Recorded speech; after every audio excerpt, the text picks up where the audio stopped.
오늘 본문 중 마태복음 5장 7절을 중심으로 긍휼히 여기는 자라고 하는 제목으로 함께 말씀을 나눌 때 하나님께서 우리에게 큰 은혜 주시기를 바랍니다. 우리말 성경을 보면 초기에 한문 성경의 영향을 많이 받았기 때문에 지금도 한자로 된 일상에서는 잘 쓰지 않는 그런 낯선 단어들이 가끔 나오는 것을 볼 수가 있습니다. 그중 하나가 바로 긍휼이라고 하는 이런 말입니다. 긍휼이라고 하는 말은 우리가 성경에서 자주 접하기 때문에 낯설지는 않지만 일상에서는 그리 잘 사용하지는 않는 그런 말입니다. 긍휼은 자랑할 긍자, 또 불쌍할 휼자. 긍휼의 긍자는 자랑할 긍자입니다. 긍지, 자긍심 이런 말에 쓰이는 말입니다. 그런데 한자 사전 그 옥편을 보면 그 말 외에도 또 창자로 근자라든가 또 불쌍히 여기자, 이 말이 불쌍히 여긴다는 말이 긍자에 함께 들어있는 것을 볼 수 있습니다. 그러니까 종합하면 자신이 아무리 높고 귀하더라도 그러한 자신을 의식하지 말고 타인에 대해서 측은지심을 지닌다고 하는 그런 뜻으로 우리가 해석할 수 있고, 우리말 성경 번역 초기에 성경 번역자들이 이 기가 막힌 말을 찾아내서 하나님의 사랑을 설명할 때 사용한 것이라고 할 수 있습니다. 이 긍휼의 휼자는 불쌍할 휼, 근심할 휼입니다.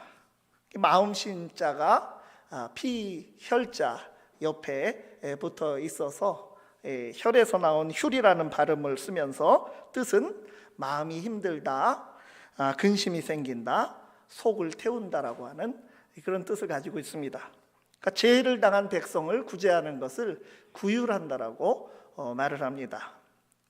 그래서 이 두 글자가 합쳐진 긍휼의 뜻은 불쌍히 여겨 돌본다라고 하는 뜻입니다. 지금 우리가 더 많이 쓰는 말로 바꾼다면 자비라고 하는 말, 사랑할 자자, 슬플 비자, 사랑하여서 함께 슬퍼해주고 공감하며 가엾이 여긴다고 하는 것이 바로 자비라고 하는 말입니다. 그래서 긍휼히 여기는 자는 자비로운 자다, 이렇게 요즘 현대어 성경들은 번역을 하는 것을 봅니다. 하나님 앞에서 천국 백성이 되어서 살아가는 귀한 복을 누리는 우리는 내 안에만 변화가 일어나고 내 안에 임한 복에만 머물러 있는 것이 아니라 다른 사람과 세상을 변화시키는 데까지 나아가기 때문에 그것이 진정 더 복된 삶입니다.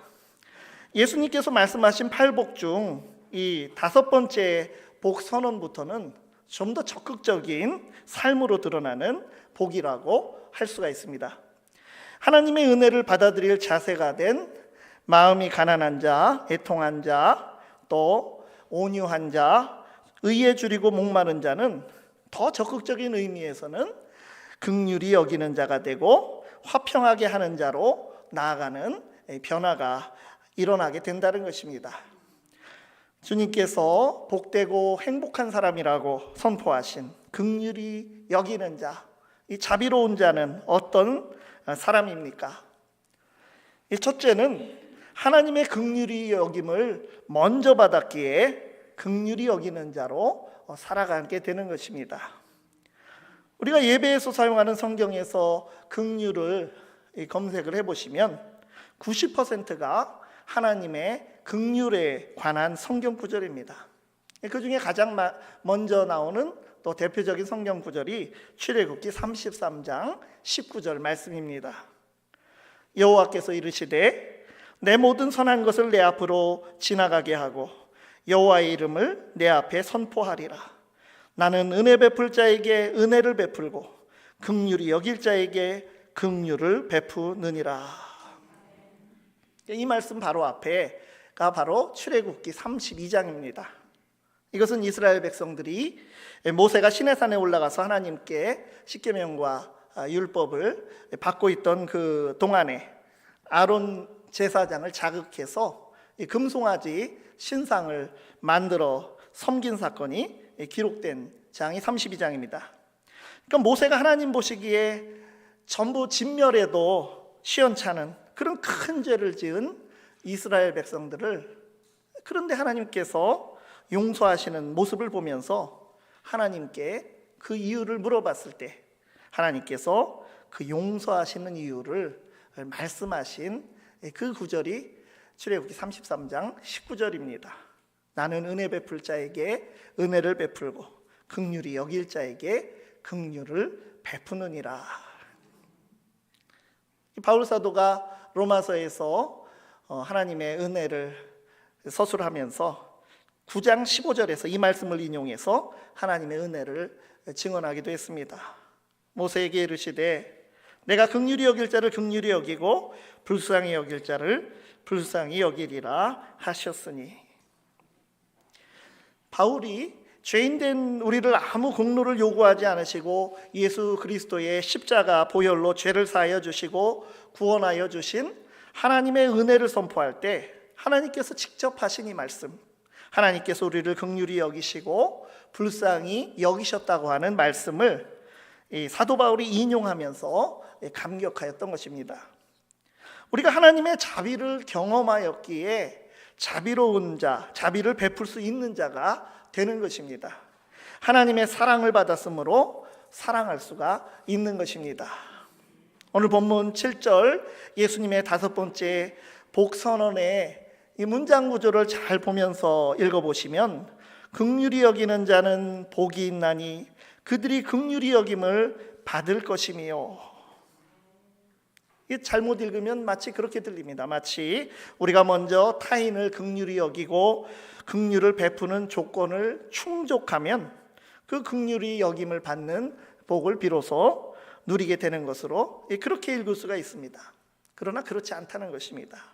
이미 우리가 하나님의 긍휼히 여김을 받았음을 전제하는 말씀이라고 하는 것입니다. 이 말씀과 비슷한 말이, 그런 구조가 주기도문의 5번째 강구입니다. 우리가 우리에게 잘못한 사람을 용서하여 준 것 같이 우리 죄를 용서하여 주시고, 이 기도문도 우리가 기도할 때 어떤 생각이 드십니까? 우리가 용서했기 때문에 그 조건을 내가 충족시켰더니 우리를 용서해 달라고 용서를 간구하는 것이 아니라, 분명한 뜻은 우리가 이미 죄 용서를 받았으므로 하나님께 받은 용서를 다른 사람에게 실천할 때 하나님의 용서를 더 깊이 체험할 수 있게 된다고 하는 그런 의미를 가지고 있는 것입니다. 그리고 계속해서 우리가 긍휼과 자비를 베푸는 자로 살아갈 때 더 큰 행복이 있고 우리도 하나님의 그 긍휼과 자비를 더 풍성하게 누리게 된다는 것입니다. 예수님께서 말씀하신 비유의 말씀 중에 우리가 잘 아는 1만 달란트 빚진 자 비유, 이 비유를 생각하면서 주기도문에 이 5번째 간구를 드릴 수 있기를 바랍니다.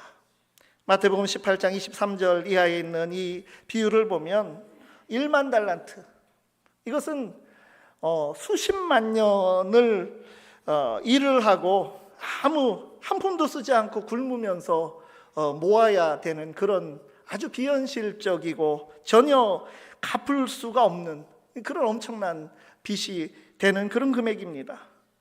그런 빚을 진 자가 주인으로부터 그 엄청난 빚을 탕감을 받았는데, 정작 자신에게 빚진 동료에게는 요즘으로 말한다면 몇백만 원 정도 빚진 그러한 빚을 안 갚는다면서 무자비하게 감옥에 가두게 된 것입니다.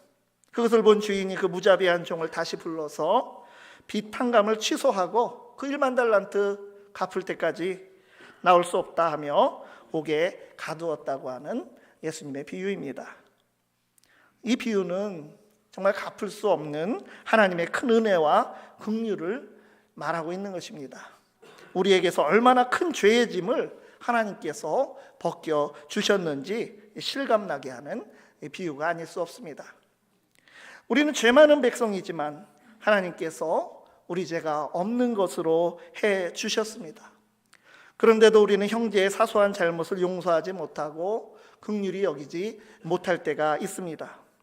그런 우리들의 모습을 잘 아시고 예수님께서 그런 비유의 말씀을 주신 것입니다. 우리가 죄사함을 받을 수 있었던 것은 다른 어떤 우리의 어떤 공로나 그런 이유가 없습니다. 하나님께서 우리를 사랑하시고 긍휼히 여기셨기 때문입니다. 그래서 주기도문의 뜻은 이것입니다. 하나님께서 예수 그리스도의 십자가를 통해서 우리의 엄청난 죄를 사하여 주셔서 감사합니다. 이제 그 은혜에 감사하여 우리도 우리에게 죄 지은 자를 용서해 주며 살고자 합니다. 그러나 혹시 그러지 못한 적이 있더라도 우리가 시시각각 지은 여러 가지 죄들을 사하여 주시기를 간절히 바랍니다 라고 하는 말입니다. 이것이 바로 우리가 우리에게 죄 지은 죄를 사하여 준 것 같이 우리 죄를 사하여 주시고라고 하는 주기도문 간구의 내용입니다. 우리를 긍휼히 여기시는 하나님께 진정으로 감사하며 우리도 긍휼히 여기는 자로 살아가며 그 긍휼을 흘려보내는 복된 삶을 살아갈 수 있기를 바랍니다. 두 번째로 하나님의 의로 채워진 자는 긍휼히 여기는 자로 살아가게 됩니다. 의가 우리에게 임했는데 나가고 흘러가는 것은 긍휼이라는 것입니다. 예수님께서 8가지 복선언을 하시면서 의에 줄이고 목마른 자, 네 번째 복선언, 그 복을 선포하신 다음에 곧 이어서 5번째 복선언은 긍휼히 여기는 자에게 복을 선포하신 것. 이것은 우연이 아니고 아주 깊은 의미가 있다는 것입니다. 하나님의 긍휼하심을 받아서 의롭다함을 얻은 자는 남을 긍휼히 여깁니다. 의에 배부른 자가 되어서 다른 사람을 내 의로 정죄하게 되는 것이 아닙니다. 그러나 그러한 일이 지금도 우리에게 얼마나 많이 일어나고 있습니까? 나는 의롭지 않은데 의롭다 하심을 받았는데 내가 정말 의로운 줄 알고 다른 사람을 정죄합니다. 은혜와 진리로 그 은혜와 진리이신 예수님의 긍휼로 구원받은 우리들이 은혜와 긍휼은 어딘가 없어지고 나만 진리 안에 서 있는 것처럼 타인을 판단하고 비판하고 정죄하고 살아가고 있지 않은지 우리 자신들을 돌아보아야 하는 그런 말씀입니다. 하나님의 자비하심의 결과로 우리가 의인으로 대우받게 되었으므로 나도 자비를 베풀게 되는 것입니다. 의에 줄이고 목마른 자는 결국 하나님의 긍휼로 이웃을 긍휼히 여기는 삶을 이어가는 사람입니다. 하나님의 긍휼을 흘려보낼수록 그는 더욱더 풍성한 하나님의 긍휼을 맛보게 되며 복에 복을 더하는 삶을 살아가게 되는 것입니다. 예수님께서는 온 율법과 선지자들의 강령은 하나님 사랑과 이웃 사랑, 곧 긍휼이라고 말씀하여 주셨습니다. 긍휼이 바탕이 되지 않는 정의, 긍휼이 바탕이 되지 않는 율법, 긍휼이 바탕이 되지 않는 종교와 신앙생활, 이것을 근본적으로 거부하는 삶을 사는 사람이 바로 긍휼히 여기는 자입니다.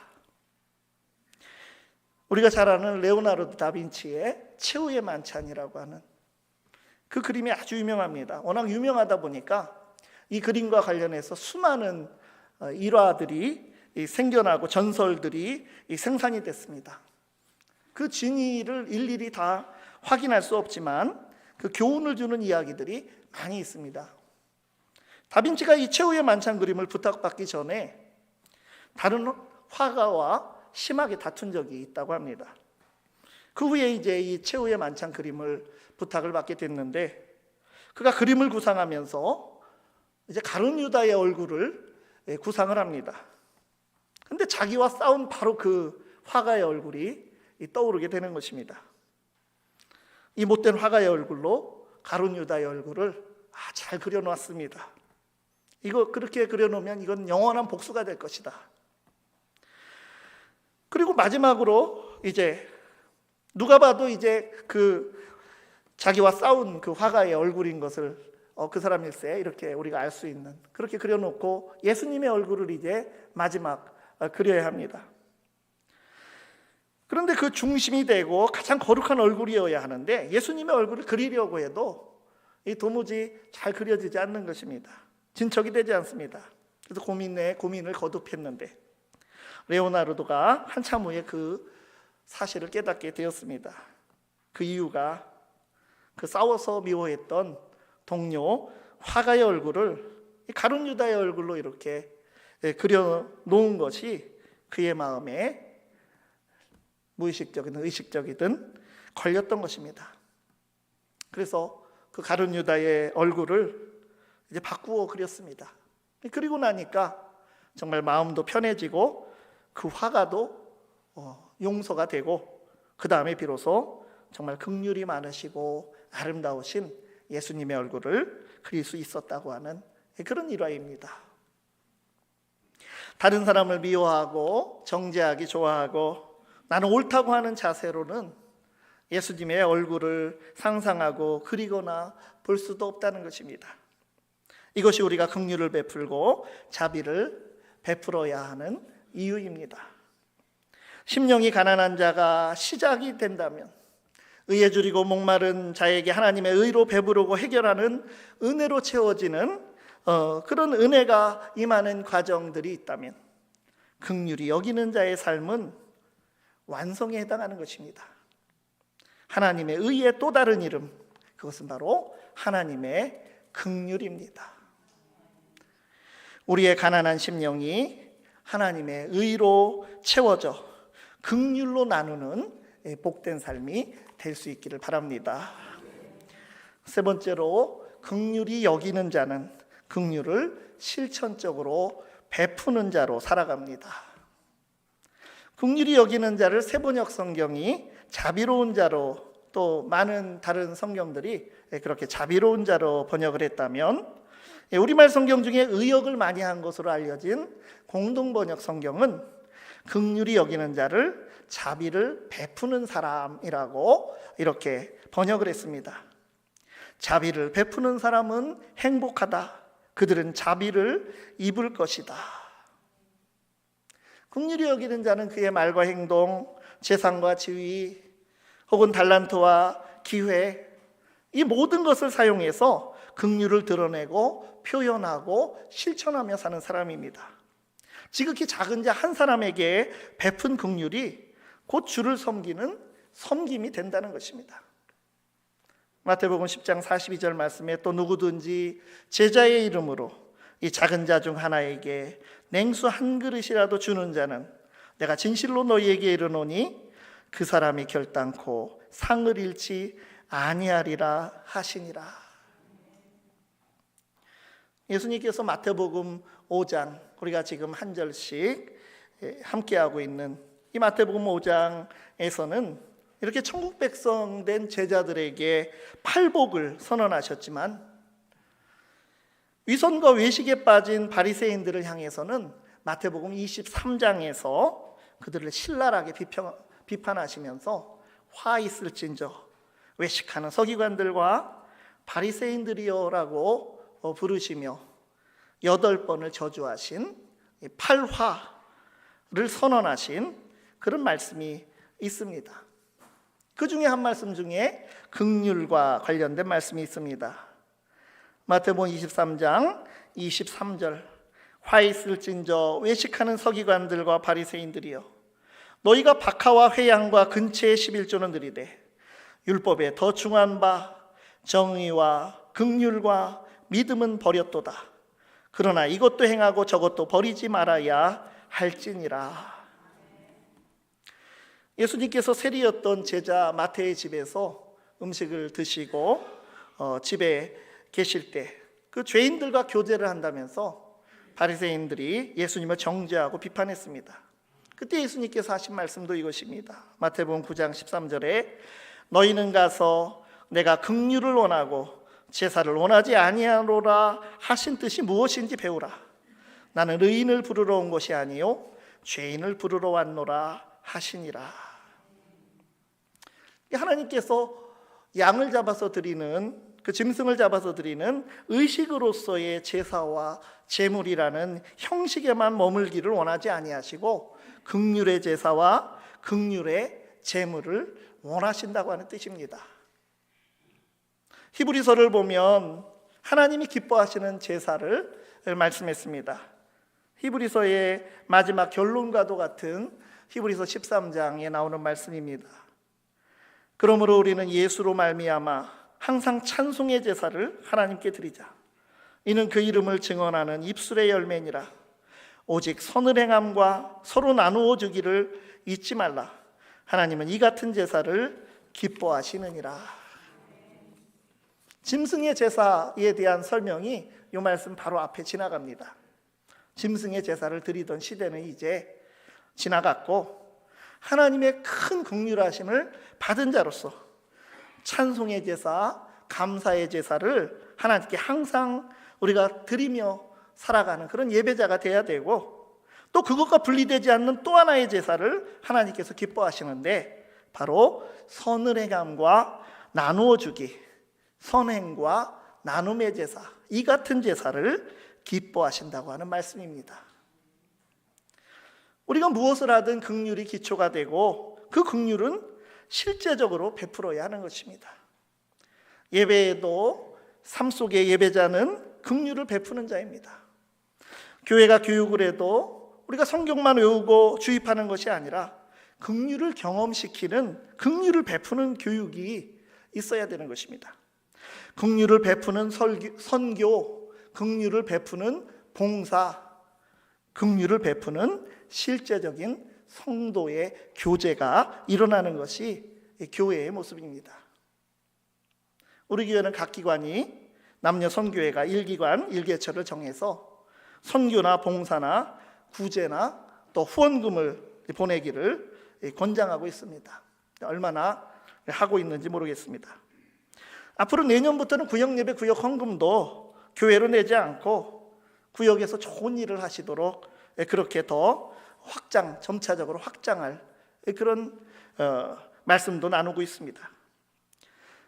우리가 경조사가 있을 때, 또 평소보다 물질이 더 생겼을 때 주일에 성도들에게 떡이나 또 식사를 베푸는 것도 좋지만 선교 헌금이나 장학 헌금으로 같은 그 금액을 한다면 더 의미가 있다고 요즘은 그렇게 또 안내를 해드리고 있습니다. 교회는 목적이 이끄는 모임입니다. 세상의 단체와 이것이 분명히 구분이 됩니다. 자금이 평소에 모여져야 무슨 일을 시작하는 것이 아니라 이것이 정말 의미 있는 일이라면 긍휼을 받은 자로서 긍휼히 여기며 긍휼을 베푸는 일이고 화평하게 하는 일이고 의를 위한 일이고 사람의 욕심이 지배하지 않는 일이라면 언제든 이것을 추진하고 행할 수 있는 것입니다. 우리가 이 세상에서 애통해하면서도 의에 줄이고 목마른 삶을 살아 온유한 사람이 되는 것도 다 이 긍휼이 기초가 되고 밑바탕이 되기 때문입니다. 하나님의 긍휼을 입고 우리가 살기 때문입니다. 이 세상을 향한 하나님의 긍휼을 느끼고 알고 살기 때문입니다. 우리에게 베풀어지고 쏟아지는 하나님의 긍휼 마음껏 흠뻑 맞아들이며 누릴 수 있기를 바랍니다. 그 긍휼이 우리를 통해서 이웃과 세상을 향해 흘러가는 것을 막지 않고 기뻐할 수 있기를 바랍니다. 그럼으로써 마지막 때에 긍휼의 심판을 통해서 더 큰 긍휼을 경험하게 될 것입니다. 팔복 중에서도 가장 뛰어난 핵심 긍휼의 복으로 인해서 행복한 우리 모두의 삶이 될 수 있기를 간절히 바랍니다. 기도하시겠습니다. 은혜와 긍휼이 풍성하신 하나님, 우리를 천국 백성으로 삼아주시고 긍휼히 여기시어 구원하여 주심을 감사드립니다.